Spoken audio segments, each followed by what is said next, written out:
Hey fellow Vault Dwellers, it's Angry Turtle and we just received patch notes for Lock and Loaded update. And let's dive in, let's see what's cooking, and let's see if there are any surprises that we do not know about yet. And if you see it looking a little bit different, that's because I pasted it onto dark page to make it a little bit easier to read on mobile then. That's why it looks a little bit different. And now let's start. Welcome to the Locked and Loaded update for Fallout 76, which contains an all-new season, scoreboard and rewards, the special loadouts and camp slots features, a major expansion for daily ops, and much more. Read on to catch the details.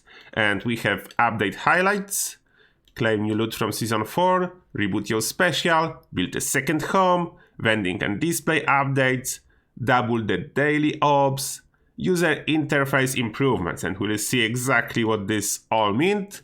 Update version is 1.5.2.32, if it's important. And more important part of the update, it's a big one. It's a big one. It's like 65 gigabytes on Xbox One. The smallest one, surprisingly, on Steam, only 11 gigabytes. And here it starts. Season 4, Armor Ace in Cold Steel. We're kicking off Season 4 and introducing all new season scoreboard with the arrival of today's Lock and Loaded update, Joy Armor Ace and the Power Patrol as they seek to put an end to the frigid rivalry with Commissioner Chaos and his band of rogue robots, the Yukon 5. And here are the details. Rank up. The new scoreboard features 100 ranks to achieve as you rank up, and the Power Patrol squares off against the Yukon 5 one by one. New rewards. As always, we've added a host of new rewards that you will unlock as you rank up, including power armor paints, weapon skins, outfits, team cosmetic, camp items, in-game currencies, consumables, perk card packs, and more. I need those perk card packs. I need to upgrade my legendary perks for more special loadouts. We've also added pure season rewards, the Antique Speedback and Perfect Bubblegum to Mortimer in the Crater and Samuel in Foundation, and you can now purchase them with gold bullion. Can purchase bubblegum with gold bullion, guys? I hope you are excited. But to be absolutely honest, I have a lot of gold bullion and nothing to do with it. That's fine. Additionally, we once again added several bonus rewards that Fallout First members can claim at certain rank milestones, in addition to the normal rewards those ranks offer.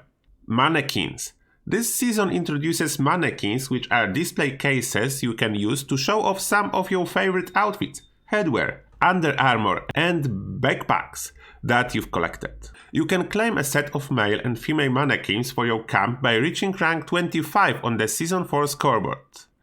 Up to 5 mannequins can be built in each of your camps and shelters at once. And there is a link to the article saying more about it. Special loadouts, the most interesting part for me. Almost the most, mass crafting may be a little bit higher. Loadouts offer even more adaptability to your characters in the face of the Wasteland's ever-growing threats by allowing you to modify or completely reboot your special attributes for free.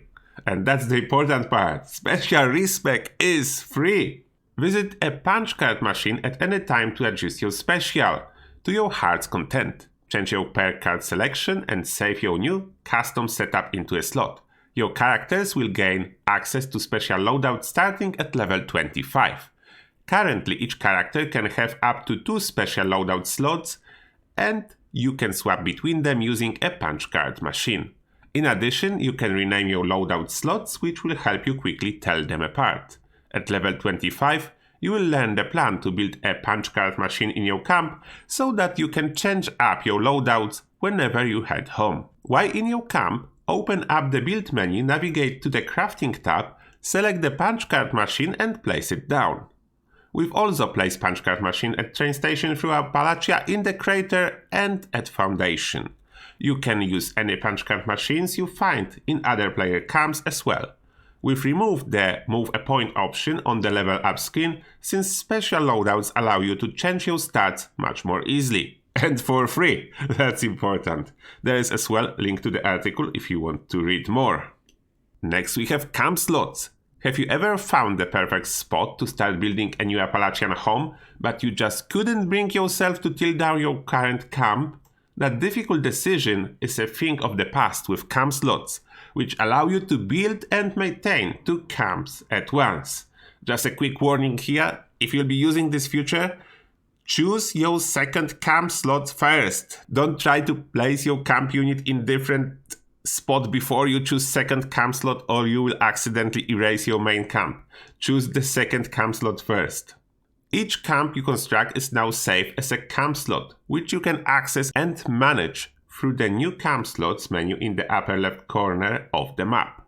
Currently, each of your characters will have access to 2 camp slots, the camp you already have in-game plus an additional slot. You can use the camp slots menu to see all your current camp slots, rename them, choose their map icons and decide whether your camp is visible to other players on the map. Camp names are only visible to the player who built them. You can have 1 active camp at a time and all others will be considered stored. Your active camp's map icon will appear gold to you. If you enable your active camp's public map icon, it will appear on the map in white to other players. When the public map icon is disabled, only you will be able to see it. Only you will be able to see the icons for your stored camps.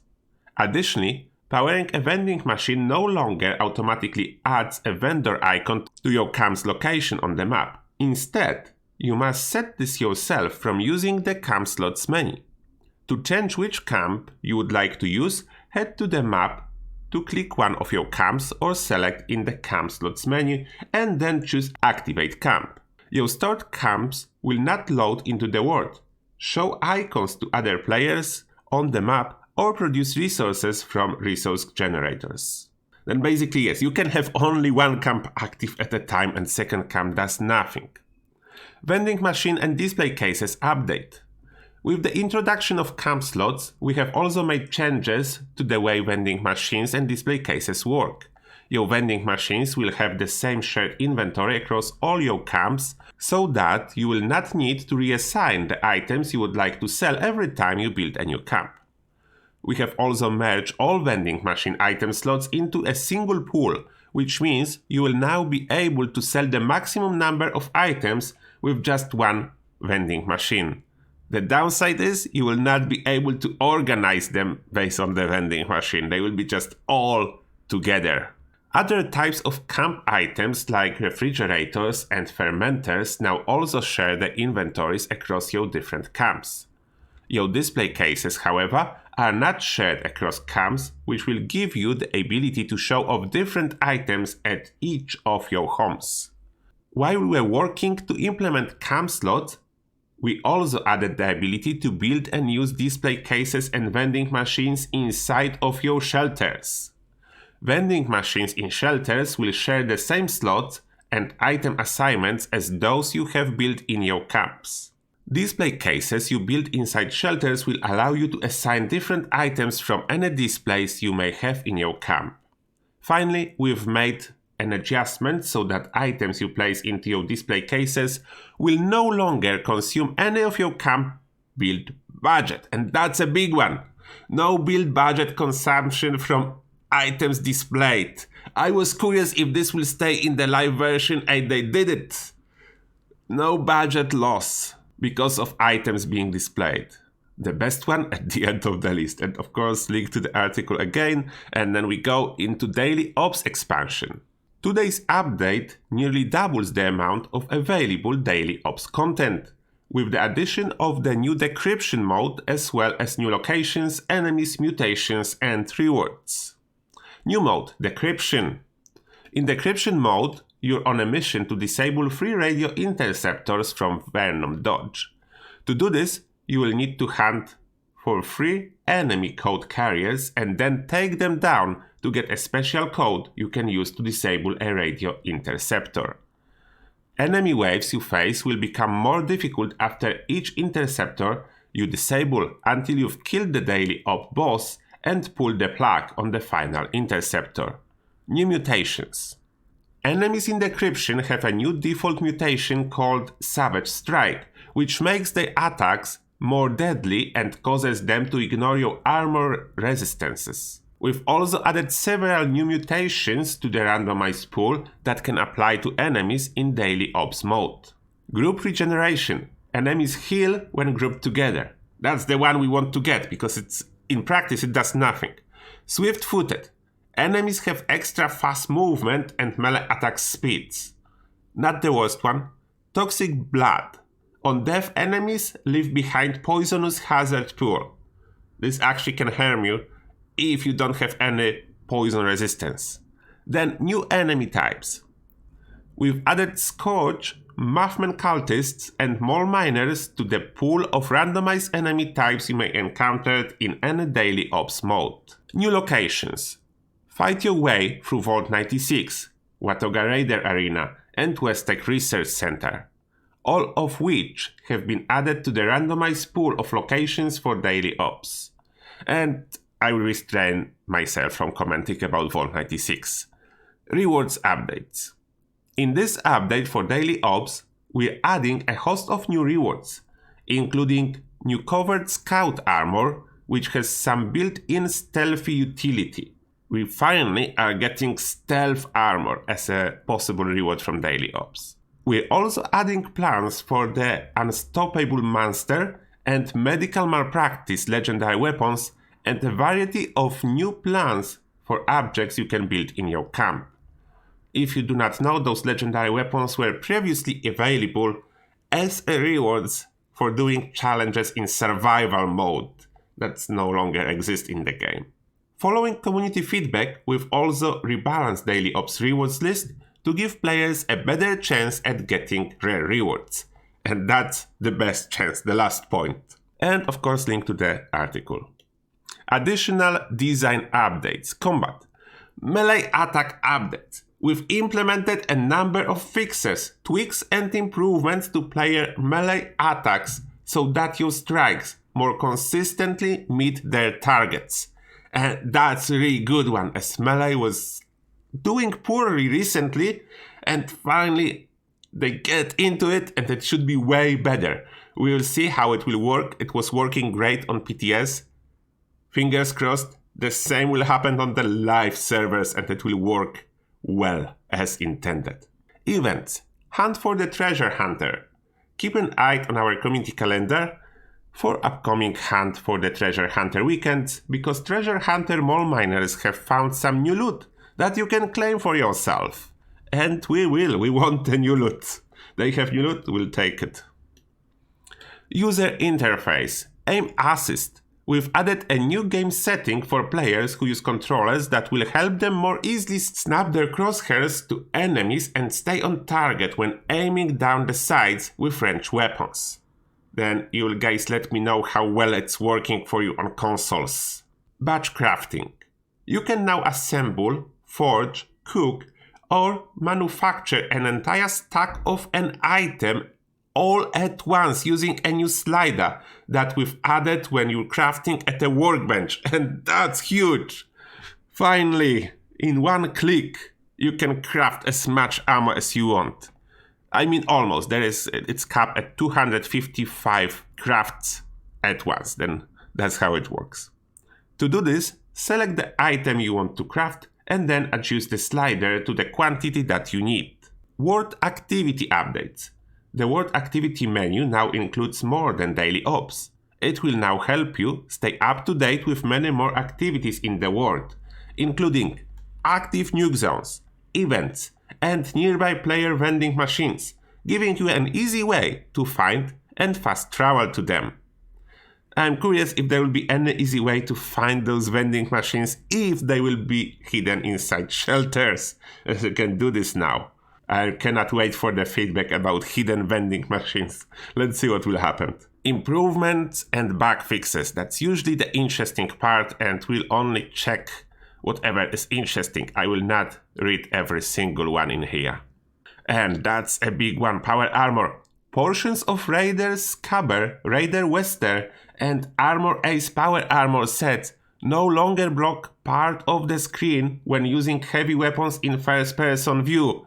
I cannot wait to see this change because it was terrible with those power armor skins. You barely were able to see anything. Another power armor. Propellers on the Vertiguard power armor jetpack now animate correctly after leaving an interior. Yep, your jetpack will work, will do the animation. And Nuclear Winter one that actually interests me. Fix an issue that could cause place power armor to be invisible to some players during a Nuclear Winter match. And I had a lot of problem with that. Usually I couldn't see any power armor and I'm a power armor user. Then that's a big one. Oh, Vertibots no longer appear to stutter while flying through the air. That's a good fix. I saw it all the time. Vertibots stuttering while flying. That's a good one. Camp and workshops. Players can no longer open the build menu while simultaneously interacting with furniture. That's to reduce amount of possible exploits, I'm guessing.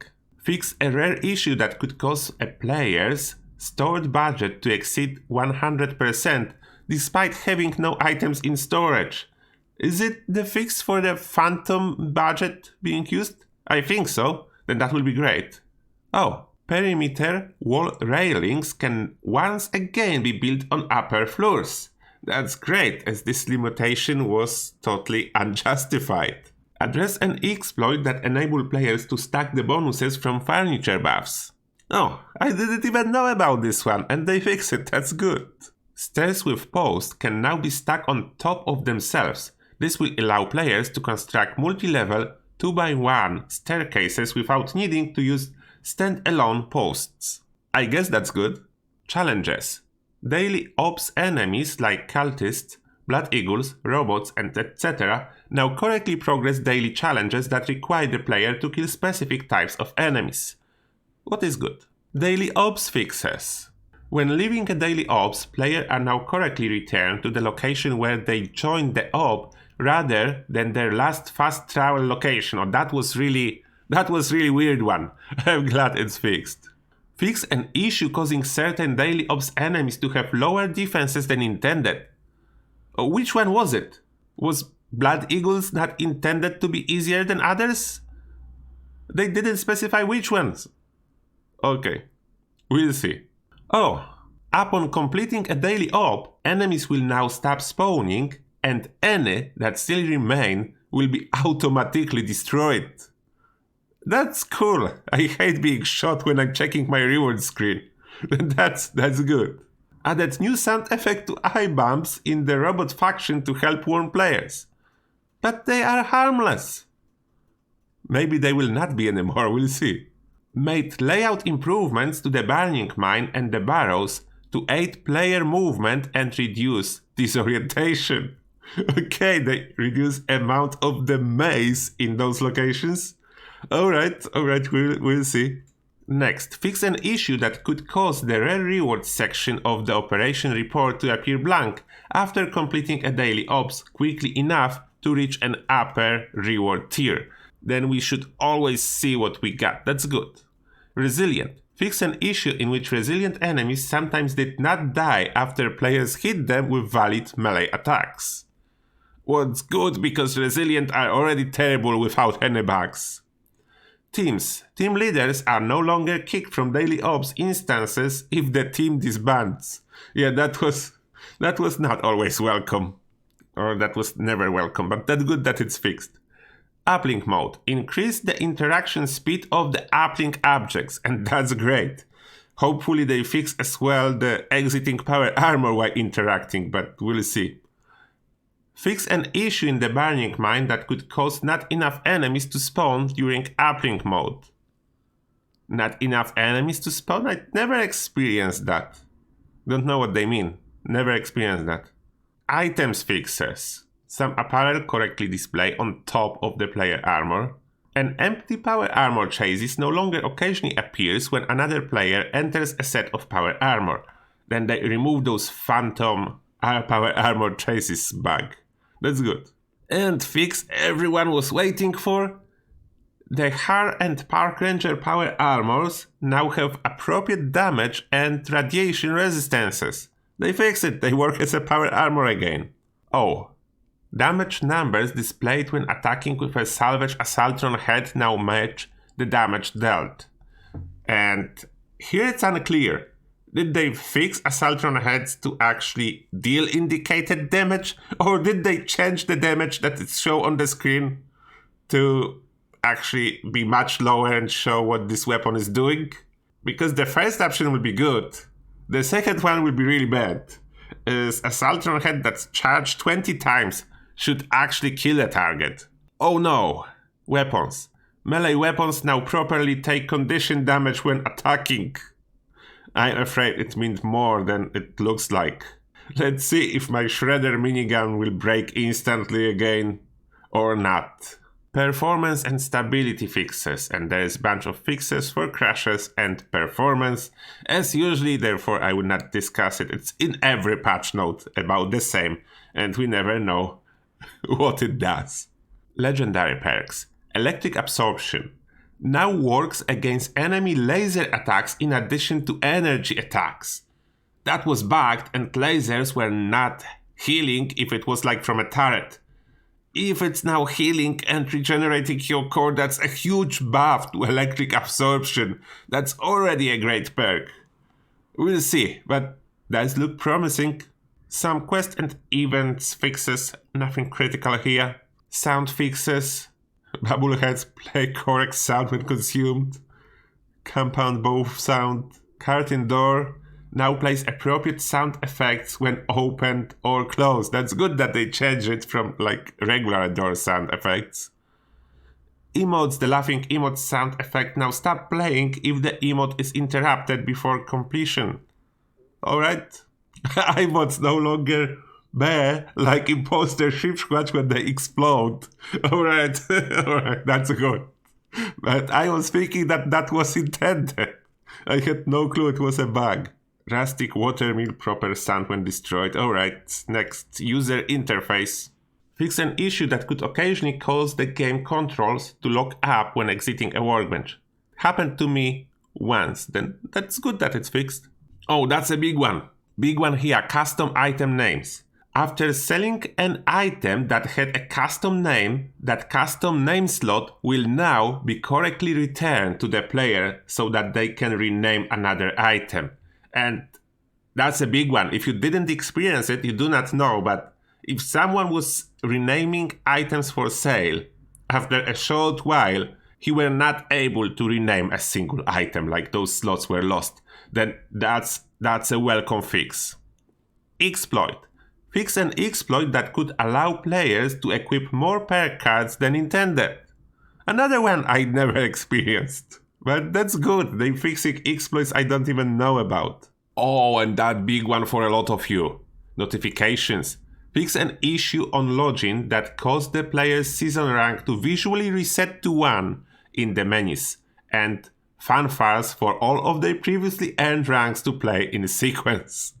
That was so annoying, and I know some of you experienced that. Then this is supposed to be fixed. Tutorials. The tutorial pop-up for building inside of shelters will now only appear once. Yeah, I think over the time that shelters were released and this pop-up going up, everyone knows it now. Everyone knows how to build there. Ward. Fix several locations throughout Appalachia where players could see out of ward. And couple more fixes related to invisible items you can get stuck in. And inside abandoned mine, radiation hazards added to the fire. That's interesting. And you can enter Voltec University while on a team. Took a while, but finally this weird bug is addressed. And that will be everything inside those patch notes. There were a couple surprises and even exploits I didn't know about. Most of the stuff, of course, we already know from the PTS if you keep track on that. If not, then everything probably was new for you. And now we cannot wait for maintenance to finish, and finally, let us log in and test this new update. Hopefully everything will go smooth and we can play. And now as always, thank you a lot for watching and see you guys in the next one.